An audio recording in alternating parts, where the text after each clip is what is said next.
மாதவி கிராமத்து காதல் மற்றும் வலியின் முழு கதை. மாதவி ஒரு சின்ன கிராமத்தில் பிறந்தவள். அவள் குடும்பம் எளிமையான வாழ்க்கையை வாழ்ந்து கொண்டிருந்தது. காலையில் பால் கறக்கிறது, தோட்டத்தில் வேலை செய்கிறது, வீட்டு பாசத்தை அனுபவிக்கும் பின் அவள். கிராமத்தில் ஒவ்வொரு சுவடும் ஒவ்வொரு தெருக்களும் அவளுக்கு தெரியும்.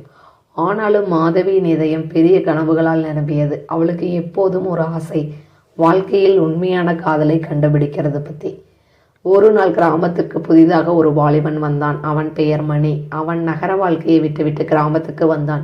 முதலில் அவன் ஒரு இனியவன் போல் தோன்றினான். அவன் மென்மையான பார்வை, இனிமையான வார்த்தைகள் மாதவியை மயக்கியது. அவள் தன் இதயத்தை திறந்து விட்டாள். மணி அவளை கவனித்தான், அவளது கனவுகளை பகிர்ந்தான், அவளை ரசித்தான்.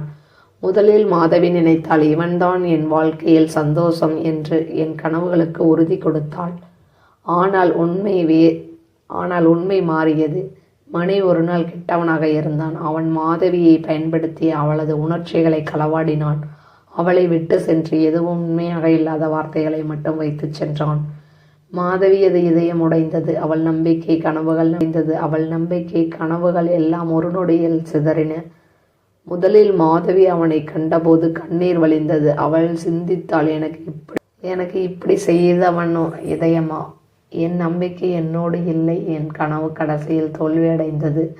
ஆனால் வெறியோடு அல்ல, வலியோடு மாதவி எழுந்தாள். அவளுக்கு தெரிந்தது, வலி, ஏமாற்ற, மனச்சோர்வு இவையெல்லாம் மனிதர்களை உடைக்க முடியாது.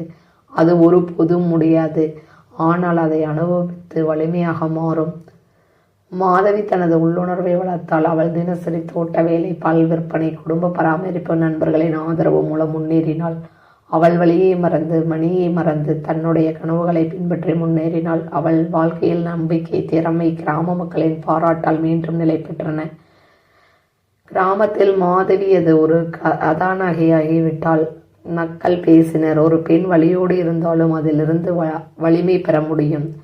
ஆனால் கதையின் முடிவு இன்னும் இல்லை. மாதவி எதிர்காலத்தில் புதிய சோதனைகள் வரவிருக்கின்றன. கிராமத்து வாழ்க்கை எளிமையாக இருந்தாலும் வாழ்க்கையில் சோதனைகள் எப்போதும் வரக்கூடும். ஆனால் மாதவியை இப்போது வெறியோடு அல்ல, நம்பிக்கையோடு, வலியோடு எதிர்கொண்டாள். முகத்தில் வாழ்க்கையில் நம்பிக்கை, இதயத்தில் வலிமை. மாதவியின் கதை இன்று கிராமத்திற்கு, நம் மனதிற்கும் ஒரு பாடமாக உள்ளது. இந்த கதை உங்களுக்கு பிடிச்சிருந்ததுன்னா லைக் பண்ணுங்கள், சப்ஸ்கிரைப் பண்ணுங்கள். நன்றி.